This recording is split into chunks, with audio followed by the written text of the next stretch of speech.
Greetings, everybody. It's Jade once again coming at you. How's everybody doing? You have a great week? Did you enjoy the super blood wolf moon eclipse last night? The football games that were still happening? We have our Super Bowl teams, everybody. The Minnesota Vikings, just a reminder, have not been playing for weeks. Couldn't even make the playoffs. That's right, they're not in it. But the season's still happening.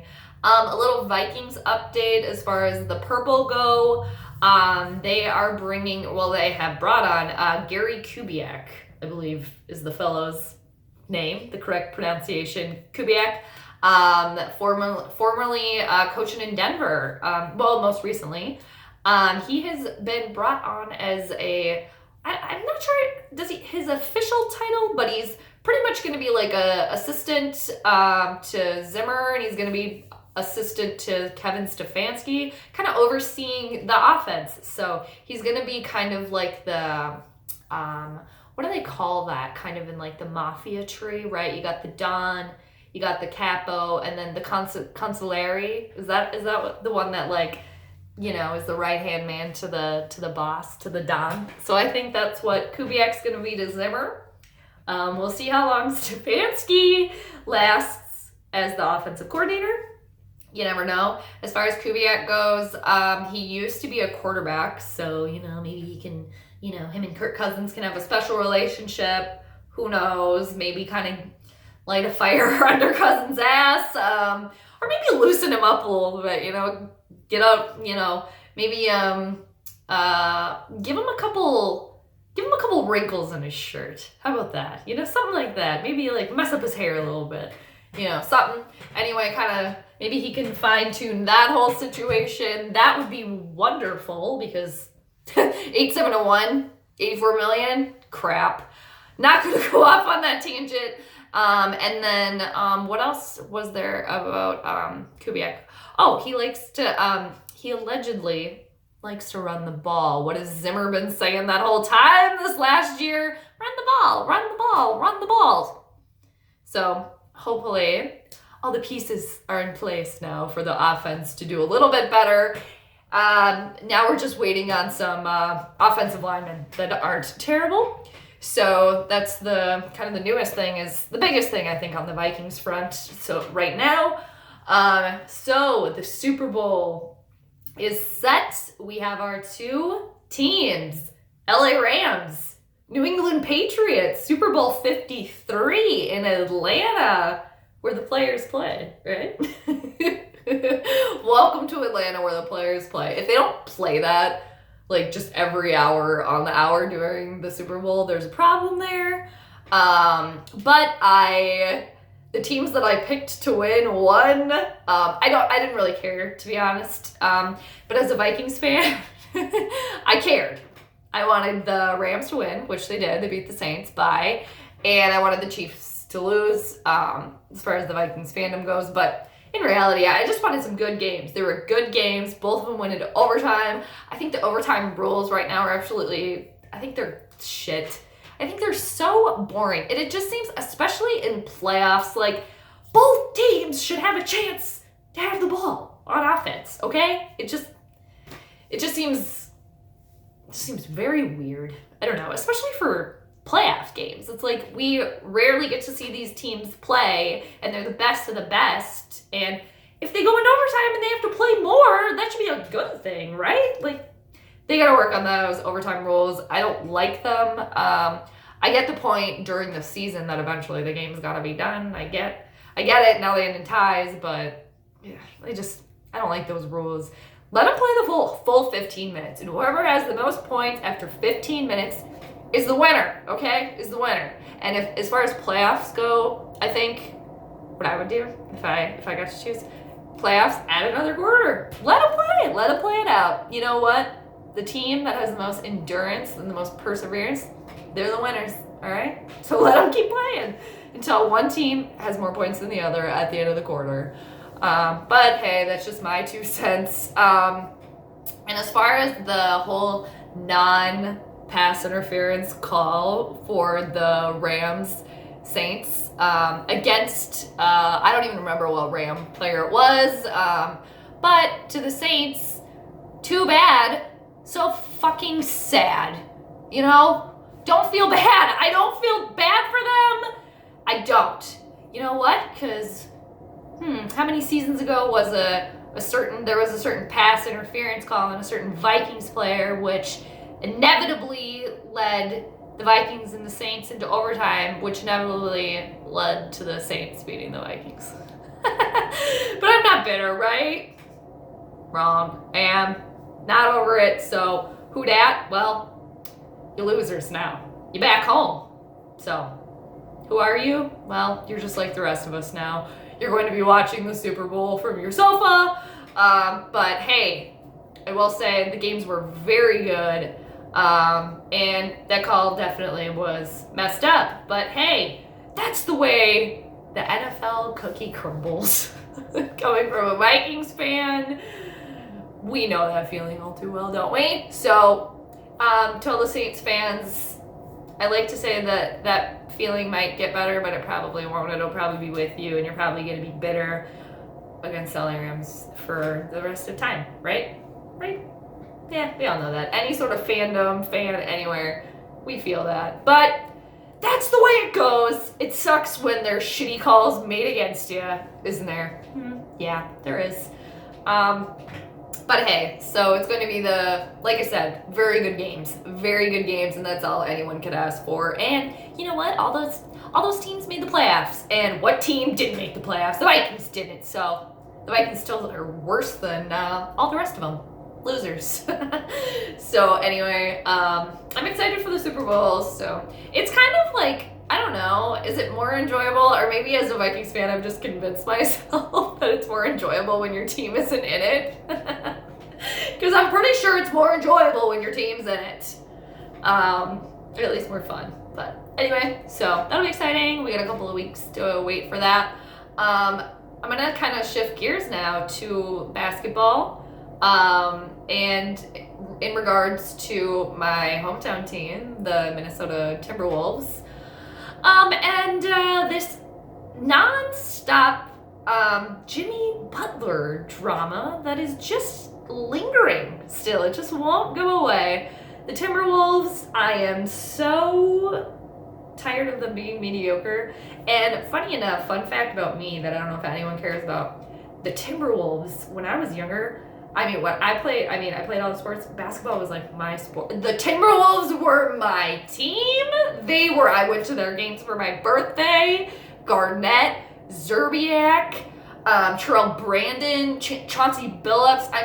I recently looked up Rasho Nesterovic. Like, what? Like, come on. I'm so bitter from when KG left. Just the whole thing. So the Wolves, dude, that whole team right now, they're babies. They're legit babies. Now Saunders is coming in. I like him. I like him. He's a little bit younger. Maybe he can that doesn't make him better just because he's younger. I actually like Tibbs too. I just feel like his coaching style and our boys they just didn't gel. So hopefully Saunders can kind of figure some stuff out. The Timberwolves beat the Phoenix Suns by 2 points the other night because of Derrick Rose, dude. Think whatever universal thing is keeping us all put together and whatever. Thank the universe for Derrick Rose, okay? MVP, dude, and he can ball. He's a baller. As far as the Jimmy Butler drama goes, so Jimmy Butler and the Timberwolves and Karl Anthony Towns are all kind of back in the news right now because Karl Anthony Towns' former coach called Jimmy Butler's antics in Minnesota. He said that he was bullying Karl Anthony Towns. Interesting, isn't it? I think Jimmy Butler is just I think he's an a-hole who's full of himself, but he does want to win. He wants to win. I kind of wish he was still on the team. He was our best player. He's got a winning attitude. He just wants to hoop, right? He just wants to hoop. But man, I am sipping that tea because it's still going on. Karl Anthony Towns is a great basketball player. He is great. But I think I'm in the Jimmy Butler camp when I think Jimmy Butler sees so much more in Karl Anthony Towns and he was just trying to pull it out of him. But that strategy that Jimmy Butler was using wasn't working. Butler's a Virgo, dude. Earth signs, very particular, very into themselves. I mean, they are. A lot of my best friends are Virgos. My mother's a Virgo. I know the Virgos. They're great, but man, they want it how they want it. Perfectionists. And Karl Anthony Towns is a Scorpio, a water sign. They can be very territorial. They're very loyal. They can kind of lay back in the weeds, but then they can have that little tail that comes out to get them. But it's just more emotional because they're a water sign, right? And like, man, that just wasn't vibing with Butler's like, oh, get in their attitude, where like, especially Scorpios, they like to lay back. They're a little mysterious. It takes them a long time to like warm up. They're very loyal. I like Scorpios. So I think I'm in the Jimmy Butler camp when there's more to Karl Anthony Towns. Why can't we see it? Bring it out. Come on, dude. He's been doing all right, but like, I just want that like dynamic, like get the rebounds. Get every rebound. Just get in there. Be everywhere all the time as far as defense goes, but I don't get to watch a lot of Timberwolves games. I wish I got to watch more. Andrew Wiggins, people are still talking about him developing as a player. This is who he is as a player, okay? He's I don't know. It's like you want to push him. You think that they need to be pushed because there's, again, more untapped potential there, but it's like they don't want to be pushed, right? They don't want to be told what to do. So it's like they have to figure it out in their own time. I don't know if they're going to figure it out because, especially like Wiggins and Cat too. I mean, such great players where there's just more untapped potential. Like I said, that, it's like you just want to take a syringe and like, get it out of them, go put it in somebody else or something. It's like they don't know, right? But it's kind of that thing, right? It's like the outsider perspective. We can usually see what, we can't. So, oh, man, I don't know. But I would love for the frickin' Wolves to just get their shit together and make the playoffs. That'd be nice. I wish Kevin Garnett and Glenn Taylor didn't have such a shit relationship. Allegedly, because we could get KG up in here. But that's saying that KG's schedule is open to just come coach the Timberwolves.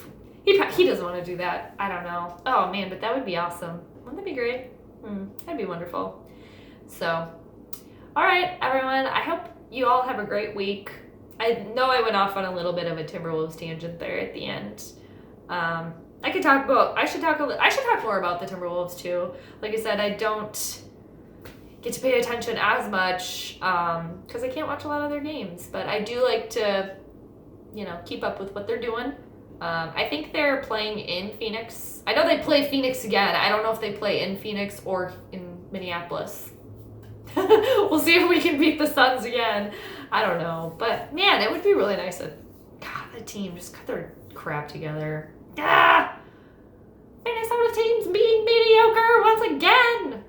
This video is 14 minutes. I think I covered everything I wanted to cover. Oh, yes. Oh, my gosh. One more thing, you guys. I'm going to try to keep this under a minute, under 15. Okay, back to the Butler and Karl Anthony Towns. Like, basically, okay, the Timberwolves went to Philadelphia and got their asses handed to them. I can't believe I didn't start with that. I mean, that's what prompted me wanting to talk about this whole thing. Moron. I'm going to work on my editing of videos, too, for especially the next Viking season, too. So I'll be able to edit all this extra me blathering about. But, oh, my gosh. The Philadelphia 76ers absolutely spanked the Timberwolves. And what was the score? 149 to 107. Just pathetic. Pathetic again. Minnesota teams and they're being pathetic. And I saw a couple snippets of Butler and Towns, and just one where it was like basically it just Cat got schooled by Butler. It just schooled. Oh man. Anyway, so I didn't keep this under 15. I'm a liar. Everybody have a great week. I'll probably do another video before the Super Bowl happens. Because I'm doing weekly uploads, and the Super Bowl is in a couple weeks, so I was gonna be like, hey, I'll catch you guys right before the Super Bowl, but it's a couple weeks out, so maybe talk more Timberwolves, try to pay a little bit more attention to what's going on there. Maybe we can win a couple of games, damn it. That'd be great, wouldn't it? But have a great week, everyone. I will catch you later.